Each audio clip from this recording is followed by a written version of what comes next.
TDP కేంద్ర కార్యాలయంలో కార్మిక దినోత్సవ వేడుకలు ఘనంగా నిర్వహించారు. మేడే సందర్భంగా పార్టీ నాయకులు, కార్యకర్తలు కలిసి కార్మికుల సేవలను స్మరించుకుంటూ ప్రత్యేక కార్యక్రమాలు చేపట్టారు. ఈ సందర్భంగా కార్మిక వర్గం రాష్ట్ర అభివృద్ధిలో కీలక పాత్ర పోషిస్తోందని నాయకులు పేర్కొన్నారు.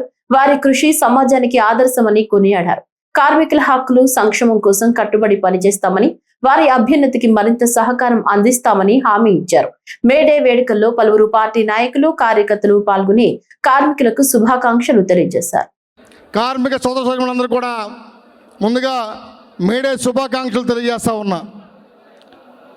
140 సంవత్సరాల క్రితం కార్మిక హక్కుల కోసం ఎంతోమంది బలిదానాలతో మొదలైంది కార్మిక దినోత్సవం వేడుకలు అనేవి. అప్పటి నుంచి ఇప్పుడు దాకా ప్రపంచవ్యాప్తంగా కార్మిక దినోత్సవ వేడుకలు నిర్వహించుకుంటూ ఉన్నారు. అదేవిధంగా మన దేశంలో 1923 నుంచి కూడా కార్మిక దినోత్సవ వేడుకల్ని నిర్వహించుకుంటూ ఉన్నాం.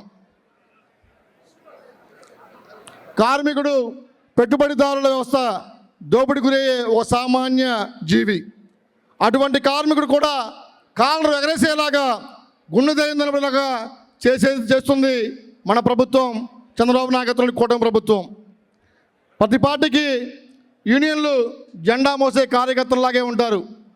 కానీ మన పార్టీ యూనియన్లు ప్రజలకి, కార్మికులకి సేవ చేసే యూనియన్లుగా మారుతూ ఉన్నాయి. దానికి మూల కారణమైనటువంటి మన ప్రీతం ముఖ్యమంత్రి చంద్రబాబు నాయుడు గారికి, యువ నాయకుడు లోకేష్ గారికి ఈ సందర్భంగా ఉదయపూర్వక ధన్యవాదాలు తెలియజేస్తా ఉన్నా.